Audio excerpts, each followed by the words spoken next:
Assalamualaikum warahmatullahi wabarakatuh. Kami dari kelompok 4 akan menjelaskan sedikit mengenai teori Pierre Bourdieu tentang modal sosial. Dijelaskan bahwasanya dalam ruang sosial,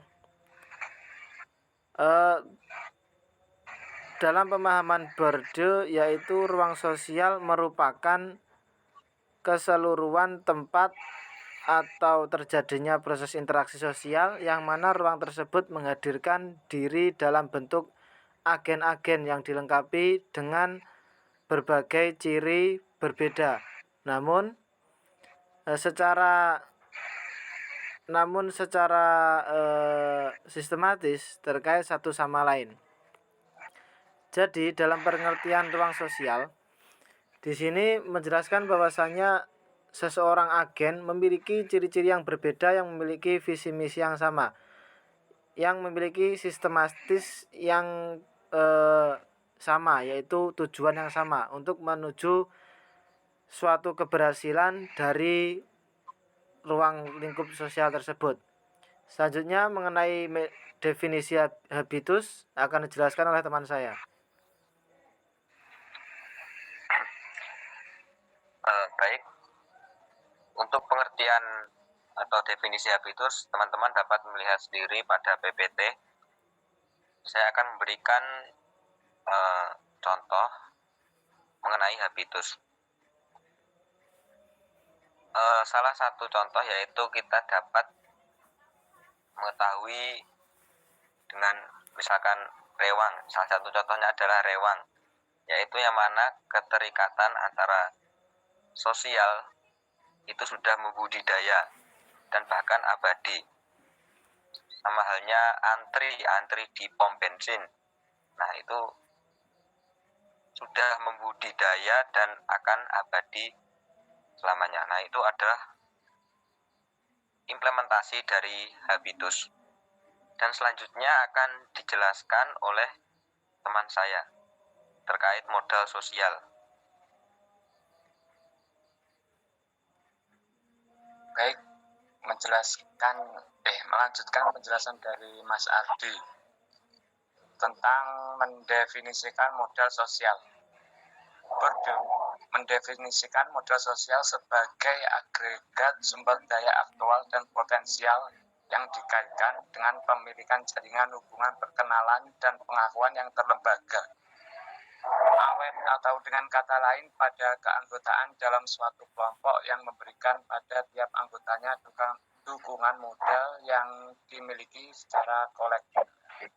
Kepercayaan yang memungkinkannya mendapatkan kredit dalam berbagai pengertian kata. Jadi ini bisa ditarik kesimpulan tentang modal sosial itu seperti pertemanan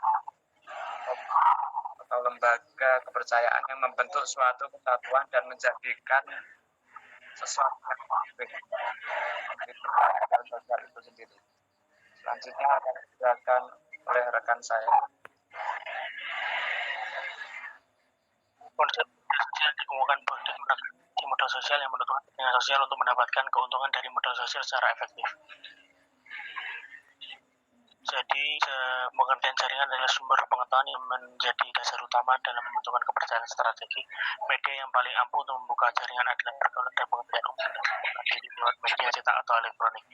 Kalau dalam kehidupan sehari seorang tidak pernah bergaul, maka akan sulit untuk membuka jaringan, dan juga orang tersebut tidak mendapatkan atau mengalami masalah, biasanya juga kesulitan dalam membuka jaringan.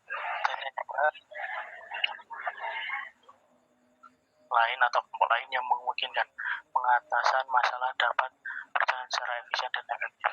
Oke, seterusnya.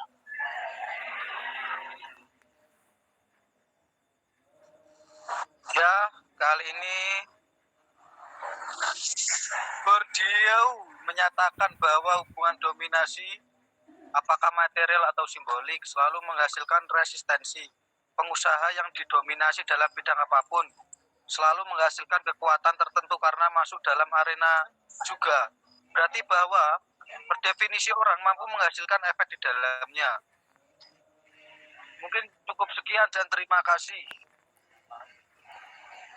Nah, itu sedikit penjelasan dari kami kelompok 4 bahwasannya dalam memiliki modal sosial, kita harus memiliki modal untuk berinteraksi sosial. Dalam teori Berdo tersebut dijelaskan bahwa kita bisa melakukan interaksi sosial dengan berbagai media, seperti media sosial bisa, ataupun media offline ataupun langsung juga bisa. Banyak cara yang bisa kita lakukan untuk menumbuhkan modal sosial untuk berinteraksi sosial dengan yang lainnya. Nah, sedikit dari kami kelompok 4. Atau ada yang ditanyakan, bisa ditulis di kolom komentar atau yang lainnya. Sekian dari kami. Assalamualaikum warahmatullahi wabarakatuh. Waalaikumsalam warahmatullahi wabarakatuh.